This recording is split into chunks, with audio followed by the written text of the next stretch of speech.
مهما تعبت ومهما عملت عمره ما بيقدر تعبي دايما بحس انه مهدور. الزوج اللي ما بيقدرش تعب امم. وجهد مراته سواء في البيت او مع الاولاد او معاه او مع اهله، لان في عندنا جانب اخر ان الاهل يكونوا مجهدين ومتعبين وشفنا طبعا. مشاكل كتير. فكلميني سريعا عن عدم الاعتراف بتعب الزوجة وتقديره. فكرة ان انا عمالة برمي في حد مش حاسس، او عمالة بحطه مش بتشاف المجهود اللي انا بعمله. انا شايفة جزء كبير للأسف من الغلط بيبقى الزوجة. يعني طب ليه هو، ليه؟ لان انا من البداية رفعت سقف التوقعات، رفعت سقف العطاء.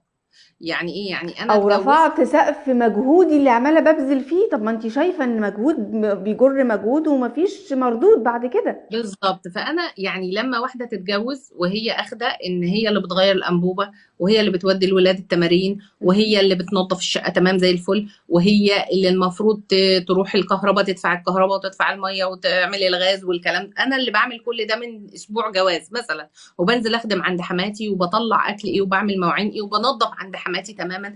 فلما بتحولي الفضل منك لفرض، بعد كده بيبقى صعب جدا انك تطالبي. يعني ان انا اقلله. صعب جدا تقللي المجهود اللي انت بتبذليه او تستبدليه او يتحس بيه. فاهمه؟ فهي ما مم. ينفعش يا جماعه انا ابدا بسقف عالي وبعد كده انزل. انت بتعكسي.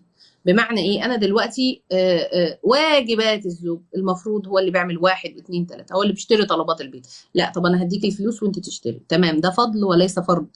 وبنكسر القاعده بكل مره كل فتره ان احنا طب تعالى نجيب احتياجات التقيله بتاعت البيت. انا مش هقدر انا اغير الانبوبه، حتى لو انت بتعرفي هتغيريها مره وتطلبيها منه مره، ما بقولكيش اقعدي ومستحيل تغيري، اعملي ده مره وده مره. لان مم. الصحه يا جماعه مختلفه، بتختلف من المجهود. هو استاذه اشجان، مخزون. دلوقتي انا بشوف نصيحه منتشره ما بين كتير من البنات: دايما قولي له ما بعرفش، اه، ما تقدري. بقدرش، مش عارفه، ما اتعلمتهاش، اول اه، مره اعرفها. دايما اقعدي قولي له كده وحسسيه انك البسكوته اللي ممكن تتكسر على طول، فلو سمحت انت اعمل لي. لا لا لا، ده الكلام ده ما عملتوش قبل كده. بقدر. مره على مره هو هيشيل كل المسؤوليه. هي الدنيا يعني ده يعز عليا اقول في جانب من الصحه. إمم. يعني ايه؟ في يعني الزمن يعني ده، لأن إحنا بقينا بنشوف شباب للأسف وأزواج للأسف الشديد بيحمّلوا زوجاتهم مسؤوليتهم وزيادة شوية مسؤولية عليهم. أهاليهم، مسؤوليتهم مسؤولية أهاليهم، فهم دول اللي إمم. بيبقوا أشباه رجال شوية. اللي بيبقى إيه يعني ما تشيل، يعني يبقى الزوج قاعد في البيت وهي تاخد عبايتها وتنزل تجيب هي الطلبات وتجيب كذا وتجيب كذا وتجيب كذا. لو هو تعبان وجاي من الشغل وما قدرش ونسى وكذا، تمام. إنما ما يبقاش حالك دايما إن أنا كل يوم بعمل كذا وكذا وكذا وكذا.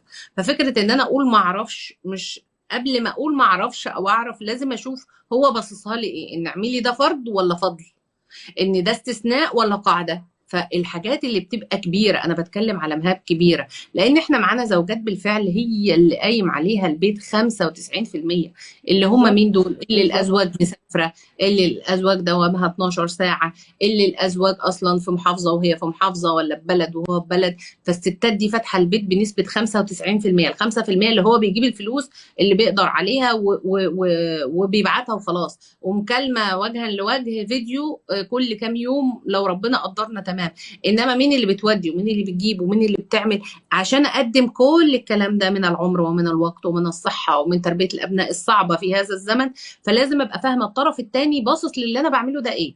فهو طب هو انا عايزه على طول طب يا ستي شكرا شكرا شكرا شكرا؟ لا، في حاجات، في مهام ما ينفعش انت تشيليها، هي من تمام. اساس الرجل. إمم. ما إمم. ينفعش انا اللي ابقى بجري بدور على بحول الولاد من المدارس، تمام، اعملي ده هو في دوامه، بس لازم كل خطوه بكلمه فيها في التليفون. المشاوير اللي ينفع هو يعملها انا رحت النهارده انت تروح بكره. الحاجات دي لما بتاسسوها صح خلاص هو بيكبر على كده، هو بيبقى فاهم ان زوجتي مش كل حاجه هي الاساس فيها، ان انت تكرمها وتقعدها والحاجات دي بالضبط. مسؤولياتك. إمم. فهي دي النقطه، ان حتى النصيحه دي اللي هي قولي ما اعرفش. بلاش ان فرده الصدر بتاع الستات مش عشان انت وحشه او عشان قله اصل او عشان ما تديلوش ده هو ما يستحقش، لا، عشان انت لازم الاول تشوفي نظرته للامر، وتاني حاجه ما تجيش تمام. على صحتك. لان في إمم. الاخر، في الاخر انت اللي هيبقى ظهرك تعبان وهتبقي كده، هيجي هو يطالب بحقوقه الشرعيه تقولي له مش قادره. هو ما شافش كل تعبانة. ده، إن زوجه آه. مقدره. بالضبط. فعشان تقدري بالضبط. توازني بشكل صحيح.